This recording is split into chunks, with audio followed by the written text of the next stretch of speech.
उत्तर प्रदेश के जनपद बलिया में एक व्यक्ति ने जिलाधिकारी बलिया को एक आवेदन दिया, जिसमें उन्होंने कुख्यात भू माफिया गैंग के खिलाफ जांच और गैंगस्टर की कार्रवाई करने की मांग की है।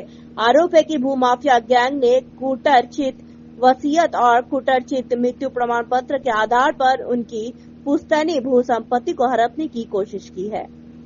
बलिया से विकी कुमार गुप्ता की एक खास रिपोर्ट। पत्रक मैंने दिया है, हमारी पुश्तैनी भू संपत्ति है जो टकरसन मौजा में है, लगभग 4 बीघे की है। उस पर फर्जी पेपर तैयार करके, फर्जी वसीयत और फर्जी मृत्यु प्रमाण पत्र तैयार करके गैंग बना के रॉबिन सिंह है टकरसन के पुत्र स्वर्गीय राजकुमार सिंह, और उनके साथ प्रदीप कुमार सिंह है, समुद्री देवी के नाम से फर्जी वसीयत बना के ये हमारी संपत्ति पे कब्जा करने के लिए आतुर है। इस संदर्भ में किस अधिकारी से मिले? इस संदर्भ में मैं माननीय जिलाधिकारी महोदय से मिला, उनसे जांच कराने के लिए पत्रक दिया कि इन सारे प्रकरण की जांच हो जाए और हमें न्याय मिल जाए।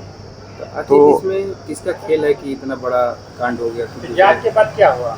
जांच के बाद जिलाधिकारी महोदय ने सीआरओ साहब के यहाँ हमको भेजा है। तो ये एक आवेदन सीआरओ साहब के यहाँ से पत्रक हमको मिला था कि आप आके और सारे साक्ष्य सबूत हमारे यहाँ कार्यालय में आके आप दीजिए, तो इस पे जांच की प्रक्रिया आगे बढ़ेगी और जो भी दोषी होंगे उन पे दंड दिया जाएगा। सीआरओ साहब बोले हैं कि आप हमको एक आवेदन और अच्छे से बना के आपका मूल क्या क्या चीज़ें हैं, क्या क्या फर्जी बनाया गया और आपके साथ क्या फर्जीवाड़ा हुआ है संपत्ति के साथ, उसका एक आवेदन बना के दीजिए। मैं जांच करता हूं और इनके ऊपर कठोर से कठोर कार्रवाई करवाऊंगा। कितने समय हो गया आपको इस मामले को? विगत 2 वर्ष हो गए हैं। 2 वर्ष कितना निकल के बच गए हैं? 2 वर्ष में मैं जिलाधिकारी महोदय के कार्यालय से लेके एसपी ऑफिस गया हूँ, डीआईजी साहब के यहाँ गया हूँ, एडीजी साहब के यहाँ गया हूँ और अंततः फिर डीएम साहब के यहाँ दिया हूँ। मुकदमा इस पे हुआ है, 2 वर्ष होने को आ गए हैं। 11 मई को ही मुकदमा हुआ था। मुकदमा अपराध संख्या 246/2023 है। अभियुक्तों के ऊपर वारंट भी कटा है और 82 की नोटिस भी चस्पा हुई है, लेकिन उनकी गिरफ्तारी नहीं हुई है, जबकि मामला बहुत संगीन है और धाराएं भी बहुत संगीन है इस पर, लेकिन गिरफ्तारी अभी नहीं हुई। आप क्या चाह रहे हैं? मैं चाह रहा हूं कि उन सबों की गिरफ्तारी हो और जिलाधिकारी महोदय के यहाँ मैंने आवेदन दिया है कि जांच कर सारी चीज़ें जब सही पाई जाएं, जो दोषी हैं उन पर कार्रवाई हो और हमारी संपत्ति पे हमारा नाम फिर से दर्ज कराया जाए। संपत्ति किसका था सर? संपत्ति हमारी दादी के नाम से है और दादी के बाद वरासतन हम लोगों के नाम से हुई, लेकिन एक फर्जी वसीयत बना के एक गैंग है जिसमें मूल रूप से रॉबिन सिंह है। इस गैंग में कितने लोग हैं?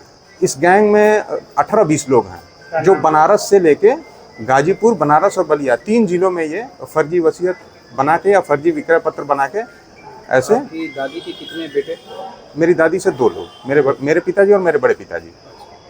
तो दोनों लोग को दादी देने के लिए सहमति बनाई? हाँ बिल्कुल, दोनों नाम अंकित था। अच्छा, अंकित है। हाँ बिल्कुल, खतौनी पे नाम अंकित था और पिताजी और बड़े पिताजी का देहांत के बाद हम लोगों का नाम अंकित हुआ। उसके बाद एक 66 में फर्जी वसीयत से ये नामांतरण आदेश तहसील के कर्मचारियों की मिलीभगत से हो गया।